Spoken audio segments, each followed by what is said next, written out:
ओडिशा के बालासोर में हुई भयानक रेल दुर्घटना में मृतकों की संख्या 288 हो चुकी है। इस घटना में 1000 से ज्यादा लोग घायल हुए हैं। रेल मंत्री अश्विनी वैष्णव हादसे के बाद से ही घटनास्थल पर मौजूद हैं। उन्होंने कहा कि हादसे के कारणों और जिम्मेदारों का पता चल गया है, दोषियों को बख्शा नहीं जाएगा। उन्होंने यह भी कहा कि बुधवार तक हालात सामान्य हो जाएंगे। हम आपको बता दें कि हादसे में 3 ट्रेनें दुर्घटनाग्रस्त हुई थीं।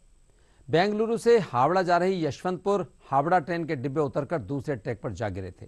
इसी दौरान दूसरी ओर से आ रही शालीमार चेन्नई कोरोमंडल एक्सप्रेस बेपटरी हो गई और डिब्बों से जा भिड़ी। इसके कुछ डिब्बे बगल में खड़ी मालगाड़ी से भिड़ गए। राष्ट्रपति द्रौपदी मुर्मू, उपराष्ट्रपति जगदीप धनखड़ और प्रधानमंत्री नरेंद्र मोदी सहित केंद्रीय मंत्रियों ने रेल दुर्घटना पर दुख व्यक्त किया है। कल माननीय प्रधानमंत्री श्री नरेंद्र मोदी जी स्वयं विजिट करके गए, साइट का इंस्पेक्शन करके गए और क्लियर इंस्ट्रक्शंस हम लोगों को देके गए। उन इंस्ट्रक्शंस के हिसाब से रेस्टोरेशन का काम रात भर चलता रहा और अभी भी तेजी से चल रहा है। आसपास के जितने भी डिविजन्स हैं उन सारे के सारे डिविजन्स के ऑफिसर्स को, मशीनों को, मैन पावर को, सबको डिप्लॉय किया गया है। और आप देख रहे हैं कि जो एक लाइन है उस लाइन का कंप्लीट रेलवे का जो रेलवे की पटरी होती है, ट्रैक होता है, ट्रैक का काम कंप्लीट हो गया है। और अभी OHE जो ओवरहेड इलेक्ट्रिफिकेशन है वो काम चल रहा है। ये तेजी से एक लाइन और ये दूसरी लाइन का भी ट्रैक बनाने का काम ऑलरेडी हो गया है कंप्लीट।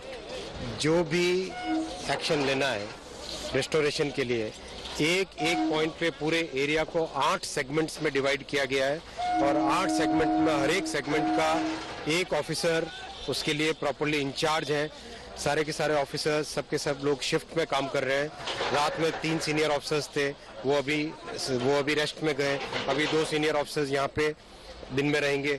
एक तरीके से बिल्कुल प्रॉपर मैनेजमेंट जिस तरह से रहना चाहिए साइट का, उस हिसाब से होके जो बुधवार सुबह तक कंप्लीट रेस्टोरेशन करके नॉर्मलाइज करना है सिचुएशन का, उस टारगेट पे काम कर रहे हैं। और जिस तेजी से काम चल रहा है होपफुली उससे बुधवार से पहले हो जाएगा।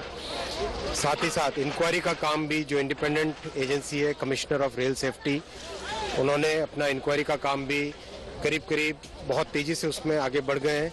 कल साइट पे आए थे, साइट पे आके जिनके भी स्टेटमेंट लेने थे, जिस कारण से हुआ वो कारण, रूट कॉज आइडेंटिफाई कर लिया गया है और जिन्होंने ये काम किया है वो लोग भी आइडेंटिफाई हो गए हैं।